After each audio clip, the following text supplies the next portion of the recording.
Lesson 2 in Yogi Ramacharaka's series of lessons in Raja Yoga, 1906. Lesson 1 was the I. This lesson, the ego's mental tools.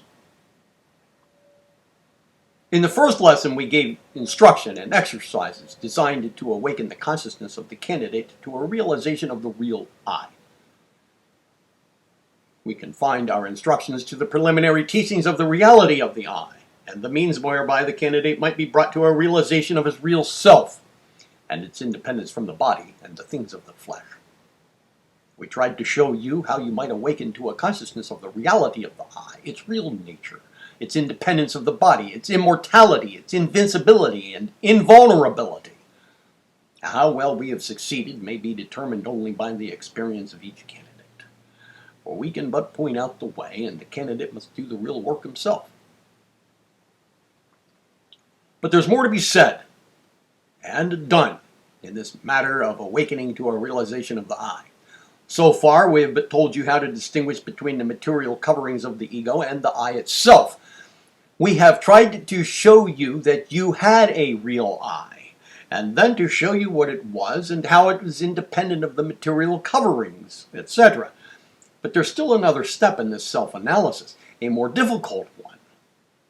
Even when the candidate has awakened to a realization of his independence of the body and the material coverings, he often confounds the I with the lower principles of the mind. Well, this is a mistake. The mind, in its various phases and planes, is but a tool and instrument of the I, and is far from being the I itself. We shall try to bring out this fact in this lesson and its accompanying exercises.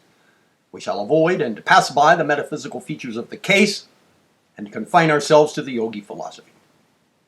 We shall not touch upon theories nor attempt to explain the cause, nature, and purpose of the mind, the working tool of the ego, but instead we shall attempt to point out a way whereby you may analyze the mind and then determine which is the not I and which is the real I. It's useless to burden you with theories or metaphysical talk when the way to prove the thing is right within your own grasp. By using the mind, you will be able to separate it into its parts and force it to give you its own answer to the questions touching itself. At this point, we think it useful to run hastily over 3 principles in the mind of man. First, there is what is known as the instinctive mind, which man shares in common with the lower animals. It's the first principle of mind that appears in the scale of evolution. In its lowest phases, consciousness is but barely perceptible, and mere sensation is apparent. In its higher stages, it almost reaches the plane of reason or intellect. In fact, they overlap each other, or rather, they blend into each other. The instinctive mind does valuable work in the direction of maintaining animal life in our bodies, it having charge of this part of our being. It attends to the constant work of repair, replacement, change, digestion, assimilation, elimination, and so on, all of which work is performed below the plane of consciousness. But this is but a small part of the work of the instinctive mind. For this part of the mind has stored up all the experiences of ourselves and ancestors in our evolution from the lower forms of animal life into the present stage of evolution. All of the old animal instincts, which were all right in their place and quite necessary for the well-being of the lower forms of life, have left traces in this part of the mind, which traces are apt to come to the front under pressure of unusual circumstances, even long after we think we have outgrown them. In this part of the mind are to be found traces of the old fighting instinct of the animal, all the animal passions, all the hate, envy, jealousy, and the rest of it, which are our inheritances from the past. The instinctive mind is also the habit mind, in which is stored up all the little and great habits of many lives, or rather such as have not been entirely effaced by subsequent habits of a stronger nature. The instinctive mind is a queer storehouse containing quite a variety of objects, many of them very good in their way, but others of which are the worst kind of old junk and rubbish. This part of the mind also is the seat of the appetites, the passions, desires, instincts, sensations, feelings, and emotions of the lower order, manifested in the lower animals, primitive man, the barbarian, and the man of today, the difference being only in degree of control over them that has been gained by the higher parts of the mind. There are higher desires, aspirations, and so on, belonging to a higher part of the mind, which we will describe in a few minutes, but the animal nature belongs to the instinctive mind. All animal desire, to it also belong the feelings belonging to our emotional and passional nature. All animal desires, such as hunger and thirst, sexual desires on the physical plane, all passions, such as physical love, hatred, envy, malice, jealousy, revenge, and so on, are part of this part of the mind. The desire for the physical, unless a means of reaching higher things, and the longing for the material belong to this region of the mind. The lust of the flesh, the lust of the eyes, the pride of life belong to the instinctive mind. Take note, however, that we are not condemning the things belonging to this plane of the mind. All of them have their place. Many were necessary in the past, and many are still necessary for the continuance of physical life. All are right in their place, and to those in the particular plane of development to which they belong, and are wrong only when one is mastered by them, or when he returns to pick up an unworthy thing that has been cast off in the unfoldment of the individual. This lesson has nothing to do with the right and the wrong of these things. And we mention this part of the mind that you may understand that you have such a thing in your mental makeup, and that you may understand the thought and so forth coming from it. When we start in to analyze the mind in the latter part of this lesson, all we ask you to do at this stage of the lesson is to realize that this part of the mind, while belonging to you, is not you, yourself. It is not the I part of you. Next in order, above the instinctive mind, is what we have called the intellect. That part of the mind that does our reasoning, analyzing, thinking, and so on. You are using it in the consideration of this lesson. But note this, you are using it. But it is not you, any more than was the instinctive mind that you considered a moment ago.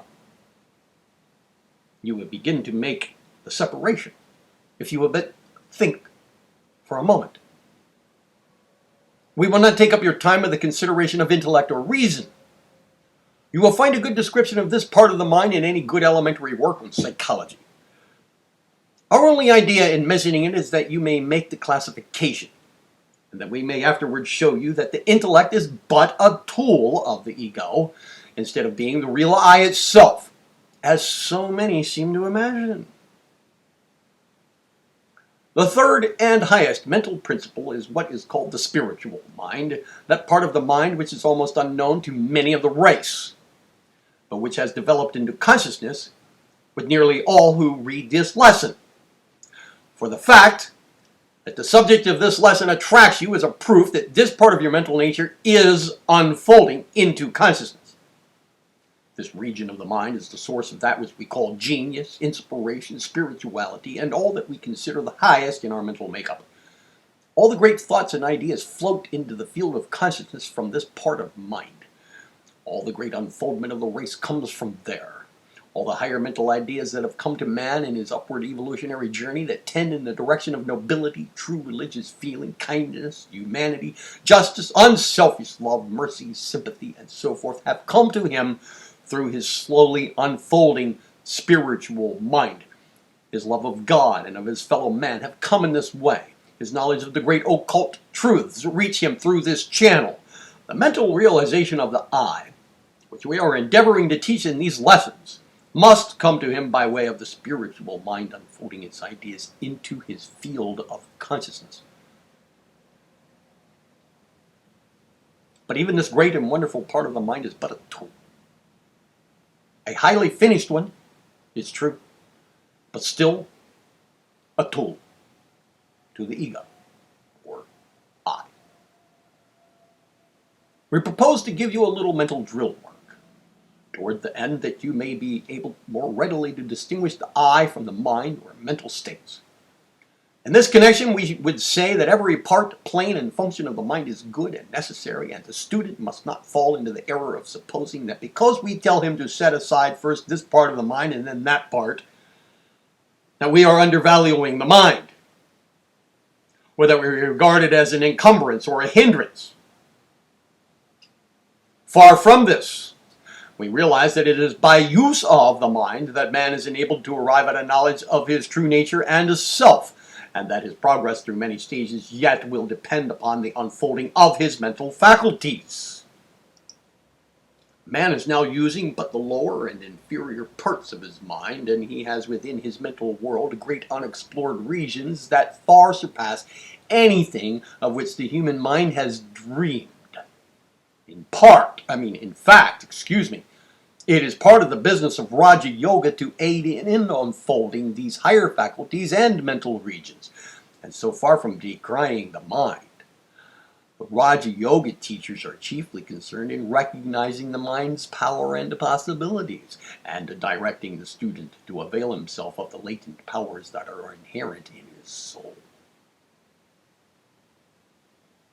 It is only by the mind that the teachings we are now giving you may be grasped and understood, and used to your advantage and benefit. We are talking direct to your mind now, and are making appeals to it, that it may be interested, and may open itself to what is ready to come to it from its own higher regions. We are appealing to the intellect to direct its attention to this great matter, that it may interpose less resistance to the truths that are waiting to project it from the spiritual mind, which knows the truth. Mental drill. Place yourself in a calm, restful condition, that you may be able to meditate upon the matters that we shall place before your consideration. Allow the matters presented to meet with a hospitable reception from you, and hold a mental attitude of willingness to receive what may be waiting for you in the higher regions of your mind. We wish to call your attention to several mental impressions or conditions, one after another, in order that you may realize that they are merely something incident to you, and not you yourself, that you may set them aside and consider them, just as you might anything that you have been using. You cannot set the I aside and so consider it. But the various forms of the not I may be so set aside and considered. In the first lesson, you gained the perception of the I as independent from the body, the latter merely being an instrument for use. You have now arrived at the stage when the I appears to you to be a mental creature, a bundle of thoughts, feelings, moods, and so on. You must go further. You must be able to distinguish the I from these mental conditions, which are as much tools as is the body and its parts. Let us begin by considering the thoughts more closely connected with the body, and then work up to the higher mental states. The sensations of the body, such as hunger, thirst, pain, pleasurable sensations, physical desires, and so on, are not apt to be mistaken for essential qualities of the I by many of the candidates, for they have passed beyond this stage and have learned to set aside these sensations to a greater or lesser extent by an effort of the will, and are no longer slaves to them. Not that they do not experience these sensations, but they have grown to regard them as incidents of the physical life, good in their place, but useful to the advanced man only when he has mastered them to the extent that he no longer regards them as close to the I. And yet, to some people, These sensations are so closely identified with their conception of the I that when they think of themselves, they think merely of a bundle of these sensations. They are not able to set them aside and consider them as things apart, to be used when necessary and proper, but as things not fastened to the I. The more advanced a man becomes, the further off seem these sensations. Not that he does not feel hungry, for instance. Not at all. For he recognizes hunger and satisfies it within reason, knowing that his physical body is making demands for attention, and that these demands should be heeded. But, mark the difference. Instead of feeling that the I is hungry, the man feels that my body is hungry. Just as he might become conscious that his horse or dog was crying for food insistently. Do you see what we mean? It is that the man no longer identifies himself, the I, with the body. Consequently, the thoughts, which are most closely allied to the physical life, seem comparatively separate from his I conception. Such a man thinks, my stomach this, or my leg that, or my body thus, instead of I this, or I that. He is able, almost automatically, to think of the body and its sensations as things of him and belonging to him, which require attention and care rather than as real parts of the I. He is able to form a conception of the I as existing without any of these things, without the body and its sensations, and so he has taken the first step in the realization of the I. And before going on, we ask the students to stop for a few moments. Mentally run over these sensations of the body. Form a mental image of them. Realize that they are merely incidents to the present stage of growth and experience of the I, and that they form no real part of it. They may and will be left behind in the ego's higher planes of advancement. You may have attained this mental conception perfectly, long since, but we ask that you to give yourself the mental drill at this time, in order to fasten upon your mind this first step. In realizing that you were able to set aside mentally these sensations, that you were able to hold them out at an arm's length and consider them as an outside thing, you mentally determine that they are not I things, and you set them down in the not I collection, the first to be placed there. Let's try to make this a little plainer, even at the risk of wearying you by repetition, for you must get this idea firmly fixed in your mind. To be able to say that a thing is not I, you must realize that there are two things in question. Number one, the not I thing, and two, the I who is regarding the not I thing, just as the I regards a lump of sugar or a mountain. Do you see what we mean? Keep at it until you do. Next, consider some of the emotions, such as anger, hate, love in its ordinary forms, jealousy, ambition, and the 101 other emotions that sweep through our brains. You will find that you are able to set each one of these emotions or feelings aside and study it, dissect it, analyze it, consider it. You will be able to understand the rise, progress, and end of each of these feelings as they have come to you, and as you recall them in your memory or imagination, just as readily as you would were you observing their occurrence in the mind of a friend. You will find them all stored away in some parts of your mental makeup, and you may, to use a modern American slang phrase, make them trot before you and show their paces. Don't you see that they are not you? That they are merely something that you carry around with you in a mental bag? You can imagine yourself as living without them and still being I. Can you not? And the very fact that you are able to set them aside and examine and consider them is a proof that they are not I things.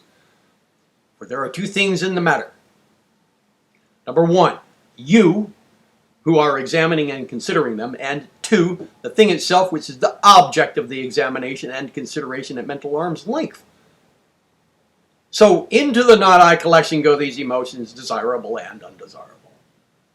The collection is steadily growing and will attain quite formidable proportions after a while. Now, do not imagine that this is a lesson designed to teach you how to discard these emotions. Although if it enables you to get rid of the undesirable ones, so much the better. But this isn't our object. Excuse me. For we bid you place the desirable, at this time, the desirable ones, in with the opposite kind. Excuse me. The idea being to bring you to a realization that the I is higher, above, and independent of these mental somethings. And then when you have realized the nature of the I, you may return and use, as a master, the things that have been using you as a slave. So don't be afraid to throw these emotions, good and bad, into the not I collection. You may go back to them and use the good ones after the mental drill is over. No matter how much you may think that you are bound by any of these emotions, you will realize by careful analysis that it is of the not I kind. For the I existed before the emotion came into active play and will live long after the emotion has faded. The principal proof is that you are able to hold it out at arm's length and examine it, a proof that it is not I. Run through the entire list of your feelings, emotions, moods, whatnot, just as you would those of a well-known friend or relative. And you will see that each one, every one, is a not I thing. And you will lay it aside for the time, for the purpose of the scientific experiment here, at least.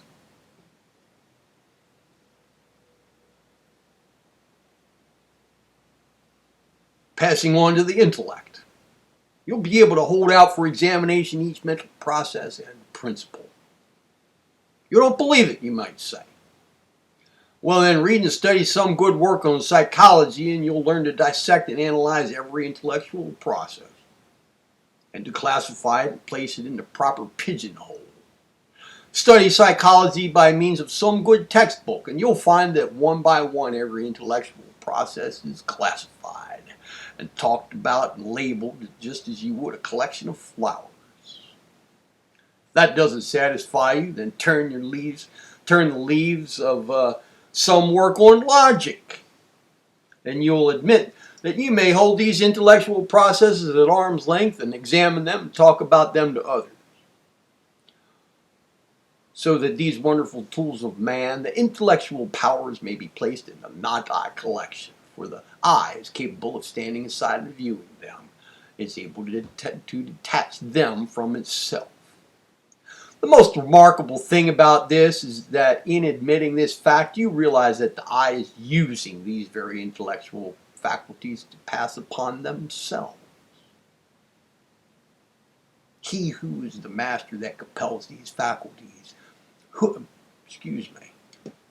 is the master that compels these faculties to do this to themselves? The master of the mind, the I. And reaching the higher regions of the mind, even the spiritual mind, you will be compelled to admit that the things that have come into consciousness from that region may be considered and studied too. Just as may be any other mental thing, and so even these high things must be placed in the not I collection. You may object that this does not prove that all the things in the spiritual mind may be so treated, that there may be I things there that cannot be so treated. Well, we'll not discuss this question, for you know nothing about the spiritual mind except as it has revealed itself to you. And the higher regions of that mind are like the mind of a god when compared to what you call mind. But the evidence of the illumined, those in whom the spiritual mind has wonderfully unfolded, tell us that even in the highest forms of development, the initiates, yet even the masters, realized that above even their highest mental states, there was always that eternal I brooding over them, as the sun over the lake, and that the highest conception of the I, known even to advanced souls, is but a faint reflection of the I filtering through the spiritual mind. Although that spiritual mind is as clear as the clearest crystal when compared with our comparatively opaque mental states. And the highest mental state is but a tool or instrument of the I, not the I itself. And yet the I is to be found in the faintest forms of consciousness, and animates even the unconscious life. The I is always the same, but its apparent growth is the result of the mental unfoldment of the individual, as we described it in one of the lessons that we called an advanced course in Yogi philosophy elsewhere.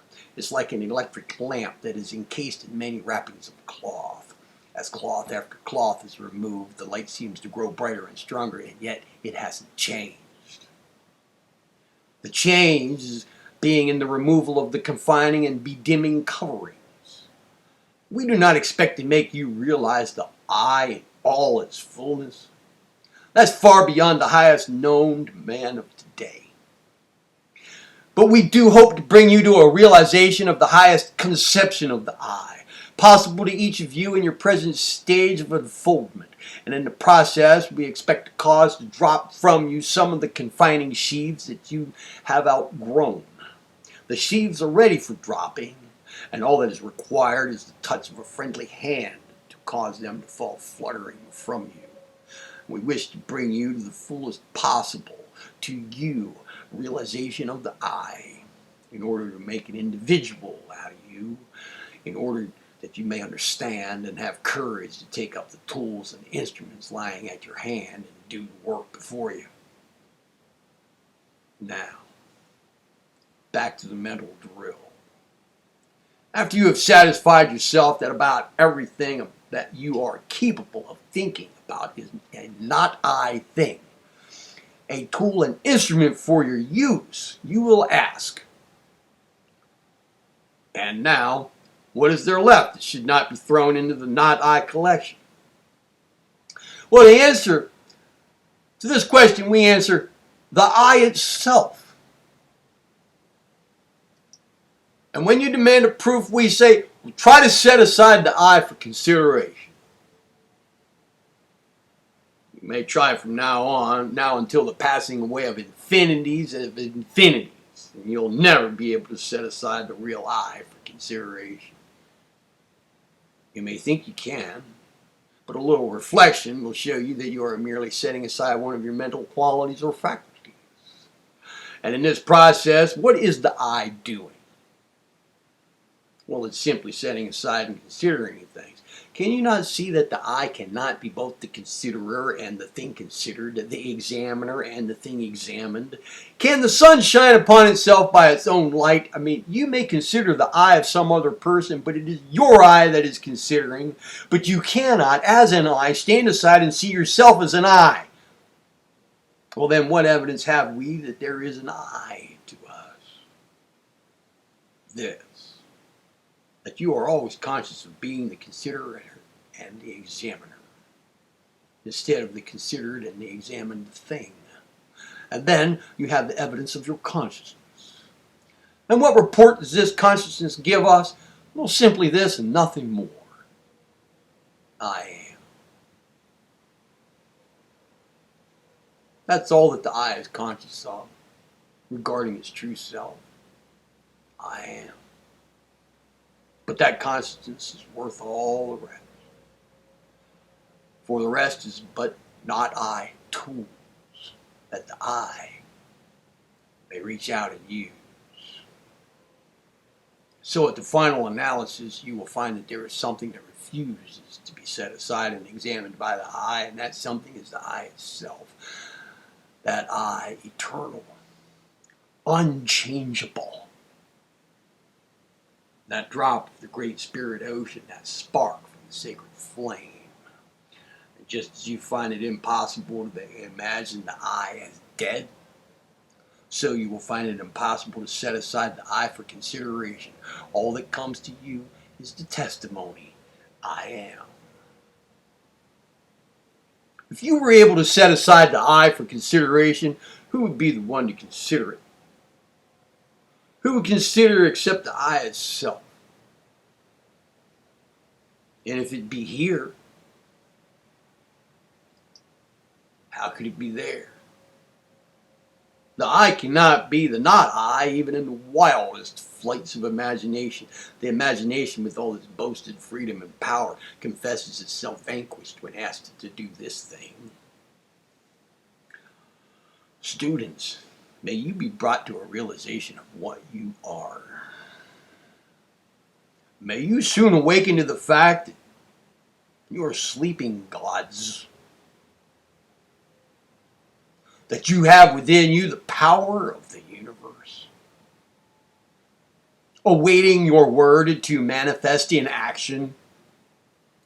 Long ages have you toiled to get this far, and long must you travel before you reach even the first great temple.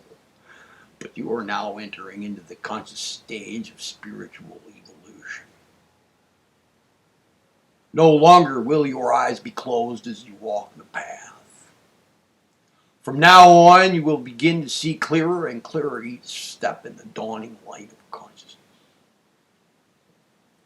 You are in touch with all of life, and the separation of your I from the great universal I is but apparent and temporary. We will tell you of these things in our third lesson. But before you can grasp that, you must develop the I consciousness within you. Do not lay aside this matter as one of no importance. Do not dismiss our weak explanation as being merely words, as so many are inclined to do. We are pointing out a great truth to you. Why not follow the leadings of the Spirit, which even now, this moment, while you are listening, is urging you to walk on the path of attainment? Consider the teachings of this lesson and practice the mental drill until your mind has grasped its significance, and let it sink deep down into your inner consciousness. Then you'll be ready for the next lesson and those to follow. Practice this mental drill until you are fully assured of the reality of the I and the relativity of the not I in the mind. And when you once grasp this truth, you will find that you will be able to use the mind with far greater power and effect, for you will recognize that it is your tool and instrument, fitted and intended to do your bidding. You will be able to master your moods and emotions when necessary, and will rise from the position of a slave to a master. Our words, they seem cheap and poor when we consider the greatness of the truth that we are endeavoring to convey by means of them. For who can find words to express the inexpressible? All that we may hope to do is to awaken a keen interest and attention on your part, so that you will practice the mental drill, and thus obtain the evidence of your own mentality to the truth. Truth is not truth to you until you have proven it in your own experience. Once so proven, you cannot be robbed of it, nor can it be argued away from you. You must realize that in every mental effort, you, the I, are behind it. You bid the mind work, and it obeys your will. You're the master, not the slave of your mind. You're the driver, not the driven. Shake yourself loose from the tyranny of the mind that has oppressed you for so long. Assert yourself and be free. We will help you in this direction during the course of these lessons, but you must first assert yourself as a master of your mind. Sign the mental declaration of independence from your moods, your emotions, and uncontrolled thoughts, and assert your dominion over them. Enter into your kingdom, thou manifestation of spirit. While this lesson is intended primarily to bring clearly into your consciousness the fact that the I is a reality separate and distinct from its mental tools, and while the control of the mental faculties by the will forms a part of some of the future lessons, still, we think that this is a good place to point out to you the advantages arising from a realization of the true nature of the I and the relative aspect of the mind. Many of us have supposed that our minds were the masters of ourselves.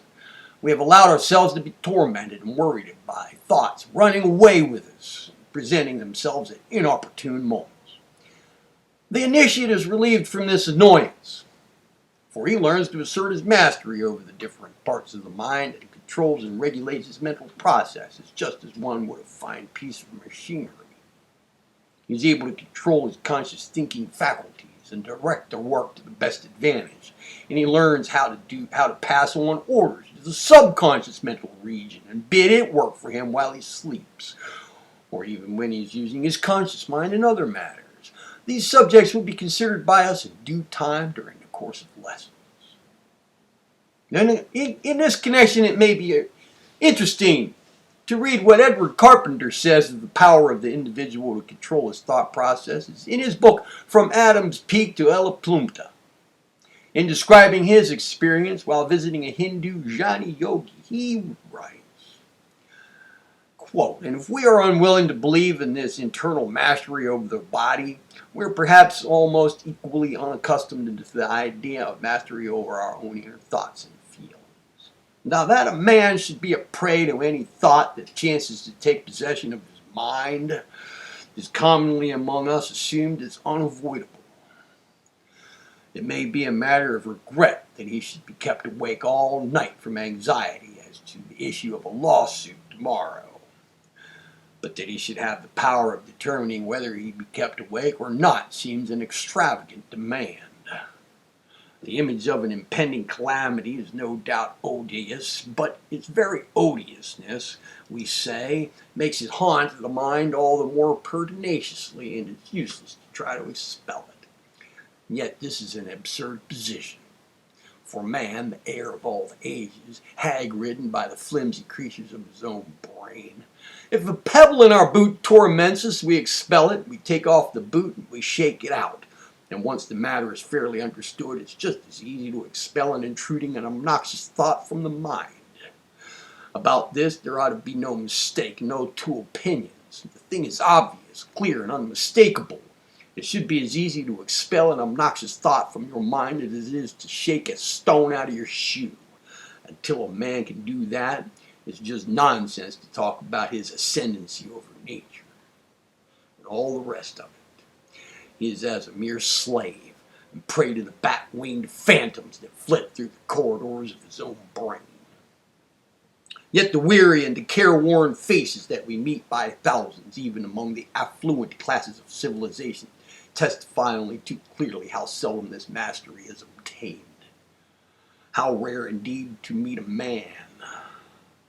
How common rather to discover a creature hounded on by tyrant thoughts or cares and desires, cowering, wincing under the lash, or perchance priding himself to run merrily in obedience to a driver that rattles the reins and persuades him that he is free, whom we cannot converse with in careless tete-a-tete, because that alien presence is always there on the watch.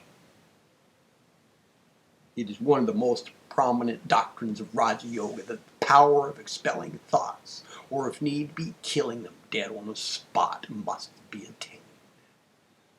Naturally, the art requires practice, but like other arts, when once acquired, there is no mystery or difficulty without it. No mystery or difficulty about it. That is, I'll read that one more time. It's one of the most prominent doctrines of Raja Yoga that the power of expelling thoughts, or if need be, killing them dead on the spot, must be attained. Naturally, the art requires practice, but like other arts, when once attained, there is no mystery or difficulty about it. And it's worth patience.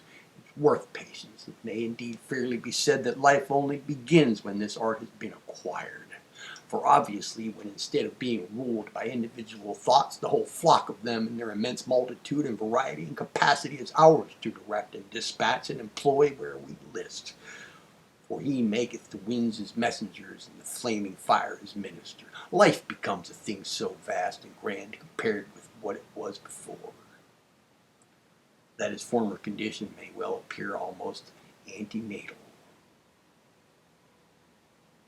If you can kill a thought dead for the time being, you can do anything else with it that you please. And therefore it is that this power is so valuable, and it not only frees a man from mental torment, which is 9/10 at least of the torment of life, but it gives him a concentrated power of handling mental work absolutely unknown to him before. The two things are correlative with each other, as already said. This is one of the principles of Raja Yoga. While at work, your thought is to be absolutely concentrated in it, undistracted by anything whatever irrelevant to the matter in hand, pounding away like a great engine, with giant power and perfect economy, no wear and tear of friction, or dislocation of parts owing to the working of different forces at the same time. Well, then when the work is finished, if there is no more occasion for the use of the machine, it must stop equally, absolutely stop entirely. No worrying. As if a parcel of boys were allowed to play their devilments with a locomotive as soon as it was in the shed. And the man must retire into that region of his consciousness where his true self dwells. I say the power of the thought machine itself is enormously increased by this faculty of letting it alone on one hand and of using it singly and with concentration on the other. It becomes a true tool which a master workman lays down when he's done with it, but which only a bungler carries about with him all the time to show that he is the possessor of it. End of quote. We ask the students to read carefully these above quotations or listen to them again. These above quotations, previous quotations from Mr. Carpenter's book, for they are full of suggestions that may be taken up to advantage by those who are emancipating themselves from their slavery to the unmastered mind, and who are now bringing the mind under the control of ego by means of the will. Our next lesson will take up the subject of the relationship of the I to the universal I, and will be called the expansion of the self. It will deal with the subject not from a theoretical standpoint, but from the position of the teacher who is endeavoring to make his students actually aware in their consciousness of the truth of the proposition. In this course, we're not trying to make our students past masters of theory.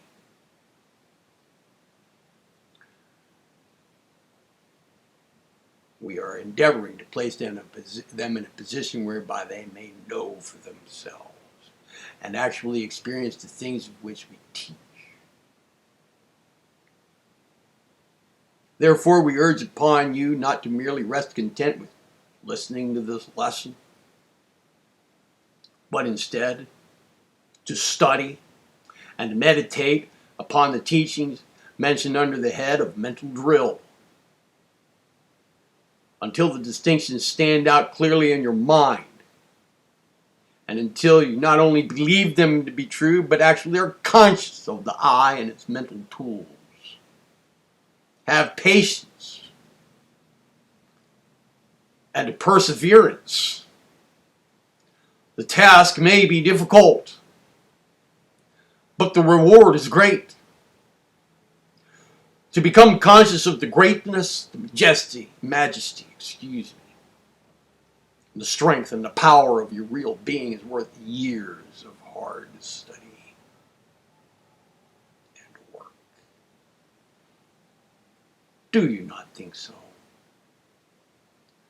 Well, then study and practice hopefully, diligently, and earnestly. And peace be with you.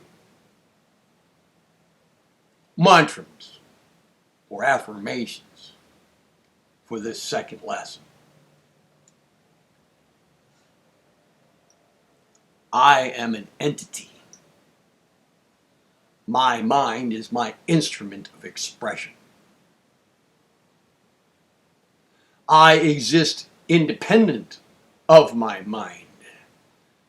I am not dependent upon it for existence or being. I am master of my mind, not its slave. I can set aside my sensations, emotions, passions, desires, intellectual faculties, and all the rest of my mental collection of tools as not I things. And still there remains something, and that something is I, which cannot be set aside by me, for it is my very self, my only self, my real self, I. That which remains after all that may be set aside is the I. Myself, eternal, constant, unchangeable.